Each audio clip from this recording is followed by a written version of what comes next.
अपनी नमाज में उन्हें दुआ में जरूर याद रखें।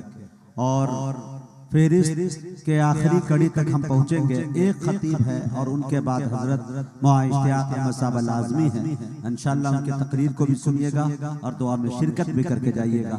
अभी हमारे पास में जो खतीब है, मैं इसलिए शायर को नहीं बुलाना चाहता कि वो एक अच्छे नात खां भी है माशाअल्लाह, जिनके बारे में मैं अक्सर ये कहा दिया करता हूँ कि वो सना खानी भी करना जानते हैं, नात खानी भी करना जानते हैं। अगर बुखरा के लोग मर जाए तो वो कुरान खानी भी करना जानते हैं। ये खतीब किसी और का नाम नहीं मेरे दोस्तों, जनाब हजरत मौलाना तारिक अनवर साहब कासमी गाढ़ा है। मैं इस वक्त उनसे गुजारिश कर रहा हूँ वो तशरीफ लाए और अपने खिताब से हम सामईन को नवाजें। मेरे भाइयों, दुनिया की जिंदगी है, दुनिया की जिंदगी में अगर हम और आप अच्छा बनना चाहते हैं तो फिर ये अच्छाई मरने के बाद काम आएगी। दुनिया के अंदर भी काम आएगी और मरने के बाद भी। और अगर बुरा इंसान बनेंगे तो फिर याद रखिएगा कि उस बुराई के नतीजे में कभी ना कभी आप जरूर पकड़े जाएंगे। एक बादशाह था, उनके मुल्क में कहत साली का दौर आ गया तो उन्होंने देखा कि लोगों की सूरत हाल अजीबो गरीब होती जा रही है, खाने के लिए कुछ भी नहीं मिल रहा है। तो अब उस बादशाह ने ऐलान किया कि शहर के बाहर एक नहर खुदवाया जाए और जो लोग उसमें काम करने वाले हों उनको बाज़ाब्ता मजदूरी दिया जाए। चुनांचे ऐसा होने लगा, सारे लोग काम करने लगे। जो खोदने वाले तो उनको खोदने की मजदूरी मिल रही है, जो मिट्टी उठाकर दूसरी जगह पर फेंकने जा रहे हैं उनको भी उसकी मजदूरी मिल रही। लेकिन वक्त गुजरता जा रहा है, वक्त गुजरते गुजरते जो फेंकने वाले हैं मिट्टी उनको ज्यादा मजदूरी मिल रही है और खोदने वाले को कम मिल रही है। बतौर खास उन हजरात को ज्यादा मिल रही है जो अपने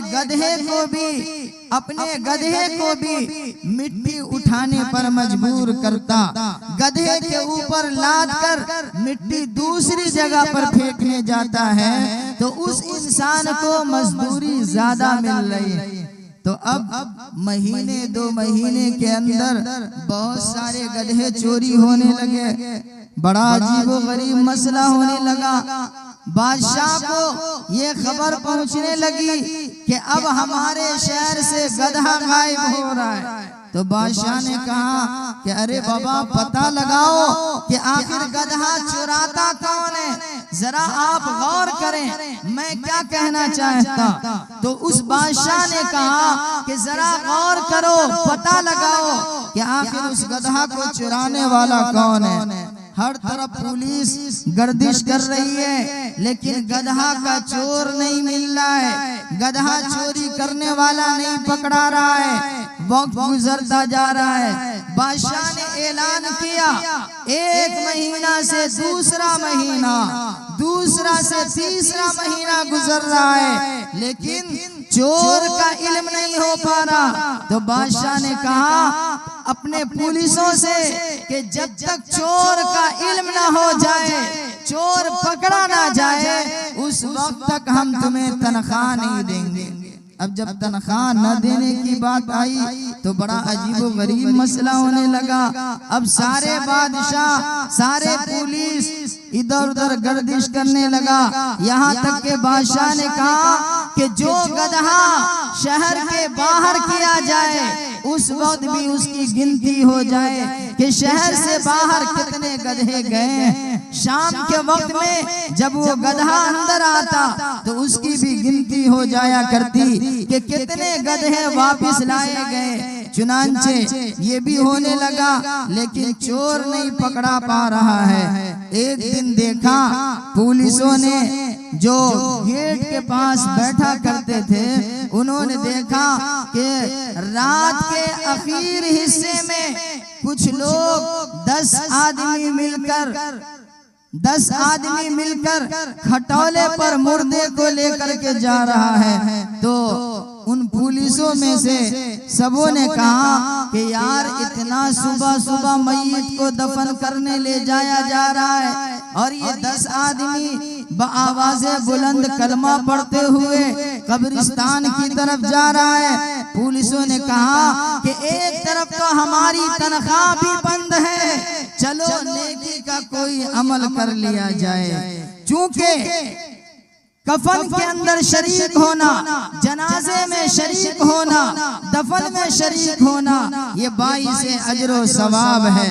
वो पुलिस सब लोग शामिल हो गए इन 10 आदमियों के साथ और चलने लगे। चलते चलते एक कब्रिस्तान आया।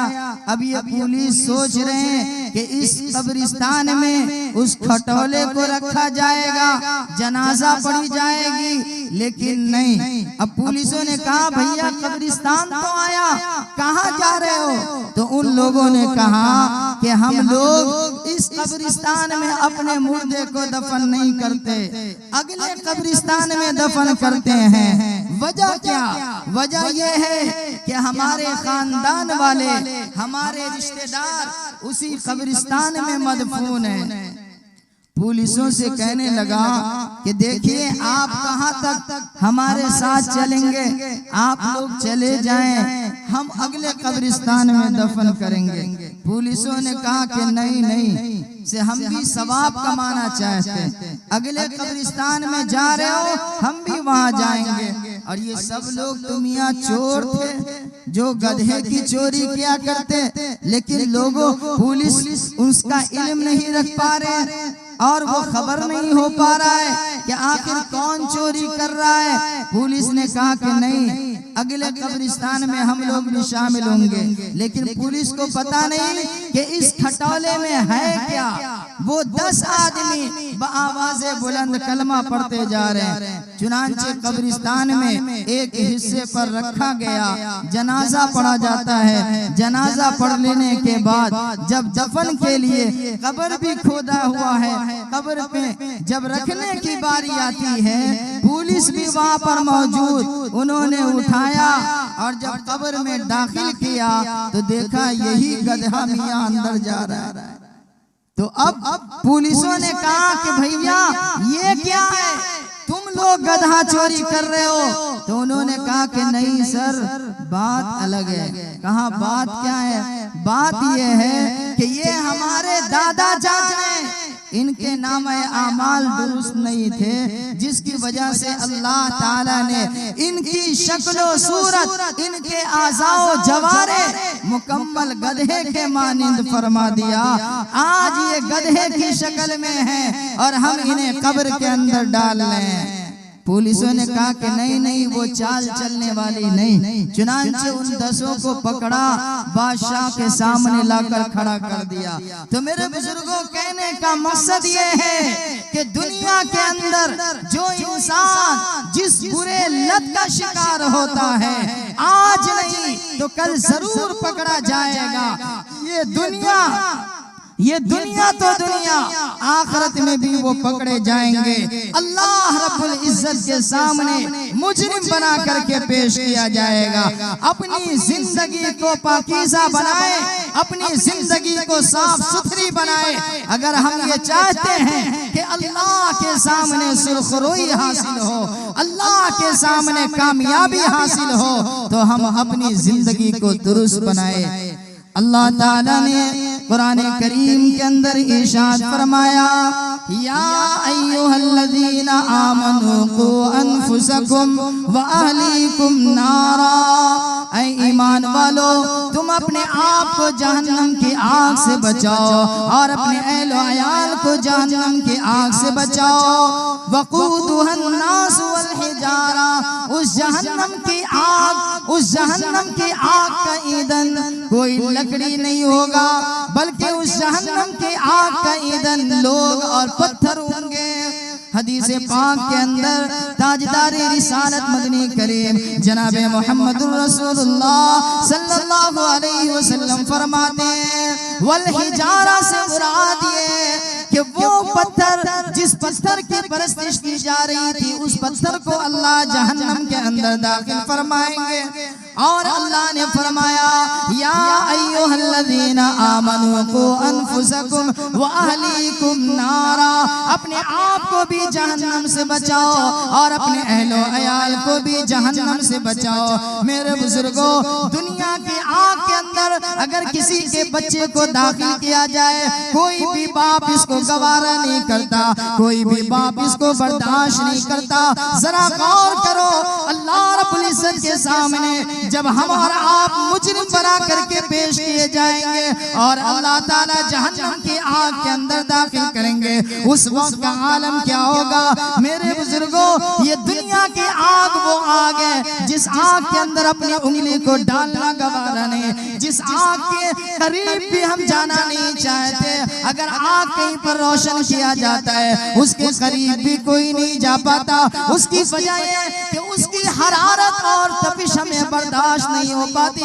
जरा गौर करो, जिस आग का तज़किरा किया गया है, अल्लाह के नबी जनाबे मोहम्मदुर रसूलुल्लाह सल्लल्लाहु अलैहि वसल्लम फरमाते हैं कि ये दुनिया की आग जहन्नम की आग के 69 हिस्सों में से एक हिस्सा है, 70 हिस्सों में से एक हिस्सा है। यानी दुनिया की आग का 69वां हिस्सा जहन्नम की आग है। दुनिया की आग को बर्दाश्त नहीं कर सकते तो जहन्नम की आग का क्या आलम होगा? मेरे भाइयों, हम अपनी जिंदगी को पाकीज़ा बनाएं। अल्लाह ताला ने कुरान करीम के अंदर हमें और आपको पैगाम दिया है। मोहम्मद मुस्तफा ने अपने हदीसों के अंदर हमें और आपको तालीम दिया है। शर्त ये है कि हम और आप पैगंबर इस्लाम के फरमान को सामने रखें, अल्लाह के कुरान को सामने रखें। अल्लाह ताला ने जहन्नम का तज़किरा कितनी जगहों पर किया है। मौत के बारे में अल्लाह ने कुरान में बयान किया, मौत के बारे में मोहम्मद मुस्तफा ने हदीस पाक के अंदर बयान फरमाया। हम और आप इसको झुठला नहीं सकते। ये दुनिया की जिंदगी है, दुनिया की जिंदगी में हम और आप हर चीज का इनकार कर दिया करते हैं, लेकिन मेरे भाइयों, मौत ये वो है जिसका इनकार कोई भी नहीं कर सकता। इसलिए कि हमारी आंखों के सामने बहुत सारे मुर्दों को जमीन के अंदर लिटाया जाता है। जरा गौर करें, जिस आग का तज़किरा किया जाता है, ये आग दुनिया की आग जिसको हम और आप रोशन करते हैं, जहन्नम की आग के बारे में अल्लाह ने खुद कुरान करीम के अंदर बयान फरमाया है। हम और आप ये नहीं कह सकते अल्लाह की अदालत में कि ऐ बारे इलाहा, हमें मालूम नहीं था। अल्लाह ताला ने कुरान करीम के अंदर क्या बयान फरमाया, जरा गौर करें। अल्लाह रब्बुल इज्जत कुरान करीम के अंदर इरशाद फरमाता है, कुल नारु जहन्नम हर्रा। ऐ मोहम्मद मुस्तफा सल्लल्लाहु अलैहि वसल्लम, ऐ नबी आप फरमा दीजिए, जहन्नम की आग बहुत ही ज्यादा सख्त है। कुल नारु जहन्नम हर्रा, कुल नारु जहन्नम अशद्दु हर्रा। और जहन्नम के ठिकाने के बारे में फरमाया, इन्नहा साअत मुस्तक़र्रा व मुकामा, कि जहन्नम ये बहुत ही बुरी करारगाह और क़यामगाह है। अल्लाह रब्बुल इज्जत फरमाते हैं, कुल्लमा खबत ज़िदनाहुम सईरा। दुनिया की आग जब रोशन होती है तो एक न एक वक्त बुझ जाया करती है, लेकिन जहन्नम की आग के बारे में खालिक़े कायनात का कुरान कहता है, कुल्लमा खबत ज़िदनाहुम सईरा, कि जब वो आग बुझने लगेगी, ज़िदनाहुम सईरा, हम उस आग को और ज्यादा बढ़ाते रहेंगे और ज्यादा भड़काते रहेंगे। दुनिया की आग के शोले जब आसमान से बात करते हैं, कोई भी आदमी उसके करीब नहीं जाना चाहता। जरा अल्लाह के कुरान पर गौर करें, खालिक़े कायनात फरमाता है, इन्ना तरमी बिशररिन कल कसर कअन्नहु जिमालातुन सुफर। इन्ना तरमी बिशररिन, कि जहन्नम के आग के अंगारे, जहन्नम के आग के अंगारे महलों के मानिंद होंगे। इन्ना तरमी बिशररिन कल कसर कअन्नहु जिमालातुन सुफर, गोया कि वो एक जर्द ऊंट है। और फरमाया, अल्लाह ताला कहता है कि जहन्नम की आग किसी इंसान ने नहीं भड़काई। फरमाया, नारुल्लाहिल मुक़दा, अल्लाह की भड़काई हुई आग है, नारुल्लाहिल मुक़दा अल्लती तत्तलिउ अलल अफीदा, जो दिलों के ऊपर छा जाएगी, दिलों के ऊपर चढ़ जाएगी। फरमाया नारुल्लाहिल मुक़दा अल्लती तत्तलिउ अलल अफीदा इन्नहा अलैहिम मुसदा फी अमदिन मुमद्ददा। मैं अपनी बात खत्म करता हूँ इन्हीं बातों पर। वाखिर दावाना अनिल हम्दुलिल्लाहि रब्बिल आलमीन।